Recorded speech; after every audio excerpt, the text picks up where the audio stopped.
Hello everyone, welcome to my new blog. আজকে আমি আপনাদের সাথে শেয়ার করবো আমার স্কুলের রেজাল্টে অ্যান্ড পিঠা উৎসবের কিছু ক্লিপ। আসলে টিচারদের হাতে খুব বেশি সময় থাকে না এসব কিছু করার জন্য, কারণ একটা প্রোগ্রামে টিচারদেরকে অনেক বেশি কাজ করতে হয়। তবুও আমার পক্ষে যতটুকু সম্ভব ছিল আমি করেছি। আর এই প্রোগ্রামটা হয়েছে ডিসেম্বরে, কিন্তু আসলে আমি অনেক অলস প্রকৃতির মানুষ, তাই এডিট করতে করতে আমার জানুয়ারি হয়ে গেছে। আশা করি আপনাদের আজকের ব্লগটা ভালো লাগবে। তো প্রথমেই আমি ঢুকে দেখি যে বাচ্চারা রেডি হচ্ছে, কারণ পিঠা উৎসবের উপলক্ষে তাদের কিছু কালচারাল প্রোগ্রাম ছিল। এই পারফরমেন্সটা আমি আসলে রেকর্ড করতে পারিনি, আমি আমার স্কুলের পেজ থেকে লাইভে ছিলাম। তারপর হচ্ছে এই যে দেখুন সব কিছু রেডি করা হচ্ছে, সিটিং অ্যারেঞ্জমেন্ট। কিন্তু সেদিন এই চেয়ারগুলো একদম বৃষ্টিতে পরে ভিজে গিয়েছিল, কারণ সেদিন কিন্তু অনেক বৃষ্টি হচ্ছিল, এতটাই খারাপ কপাল ছিল আসলে। তারপর আমি দেখছিলাম যে আসলে আমাদের চিফ গেস্ট আসছে, ওই মুহূর্তটা সবাই দাঁড়িয়ে অপেক্ষা করছিল। এরপর যথারীতি আমাদের চিফ গেস্ট আসে।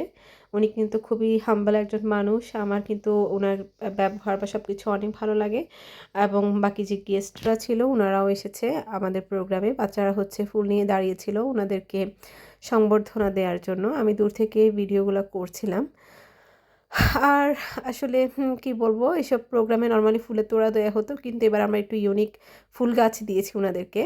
এরপর আমি চলে যাই পিঠার স্টলে। এটাই ছিল আসলে আজকে মূল আকর্ষণ। আমি বারবারই পিঠা খাবো পিঠা খাবো এই একটা তাড়াহুড়ায় পিঠা খেতে চলে গিয়েছি। তো আমি পিঠাগুলো দেখছিলাম যে কি ভর্তা ছিল পিঠার সাথে। মূলত দুইটাই পিঠা ছিল, ভাপা পিঠা আর চিতই পিঠা। কিন্তু শীতকালে ভর্তা দিয়ে চিতই পিঠা খেতে যে একটা মানে ইয়াম্মি ব্যাপার স্যাপার, সেটা আসলে আশা করি আর কাউকে বলতে হবে না। তো দেখুন কি ভর্তা, সরিষা, জলপাই, তারপরে জলপাই সস, আরও ধনিয়া ভর্তা, শুটকি ভর্তা, মানে অনেক রকমের ভর্তা ছিল আসলে। আর এখানে হচ্ছে অভিভাবকদেরকেও ফ্রিতে দেওয়া হতো, আবার টিচারদের জন্য ফ্রিতেই ছিল।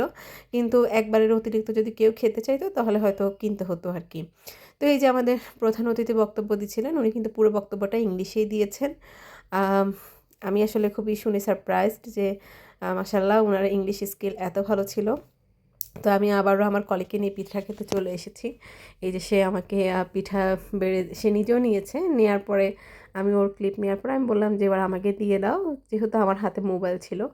তো সে আমাকেও একটু দিয়ে দিচ্ছিলো। এখন আমরা একটু দুষ্টামি করছিলাম মাঝখানে, গল্প করছিলাম। আসলে স্কুলে স্কুল কলেজে আমাদের বন্ধুবান্ধব থাকে, কিন্তু আমাদের চাকরি জীবনে কলিগরাই হচ্ছে আমাদের ফ্রেন্ড হয়ে যায়। তাদের সাথে সে খুনসুটি মুহূর্তগুলো আমাদের স্কুল জীবনের বন্ধুবান্ধবদের কথা আসলে মনে করিয়ে দেয়। তো আমিও 3 রকমের সস নিয়ে বা ভর্তা নিয়ে এরপর পিঠা খেতে বসেছি। আর এইদিকে দেখুন বৃষ্টির যে কী অবস্থা, বৃষ্টির জন্য এখন আবার তাঁবু টানানো হচ্ছে। অভিভাবকরা সবাই হচ্ছে আসলে উঠে গিয়েছে এই অবস্থা দেখে, এত খারাপ অবস্থা ছিল। তারপর আমাদের একটা বাচ্চা একটা গান করেছে। আমি কিন্তু আপনাদের একটু হলেও গান শোনাবো, দেখবেন যে ওর গানটা কতটা চমৎকার হয়।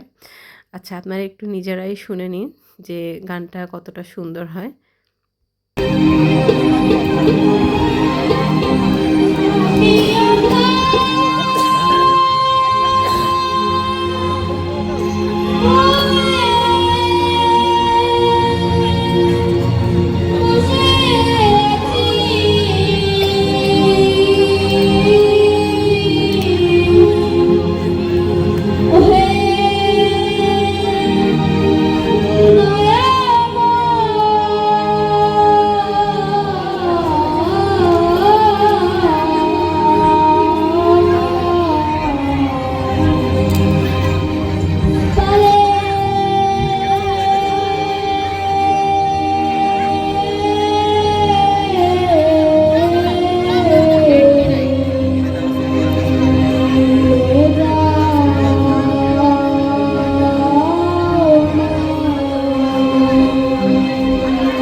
তারপর এখানে হচ্ছে আমাদের আরেকটা গুণী বাচ্চা, সেও একটা নাচ দিচ্ছিল, যেটা অনেক সুন্দর হয়েছে। আমি কিন্তু সেটার কিছু ক্লিপ আপনাদেরকে ভিডিও শুরুতে দেখিয়েছি। আসলেই একেবারে প্রশংসনীয় এদের পারফরমেন্স। দেন আমি দেখছিলাম একজন ভায়োলিন বাজাচ্ছে, আপনাদেরকে ভায়োলিনটাও একটু শোনাই আমি।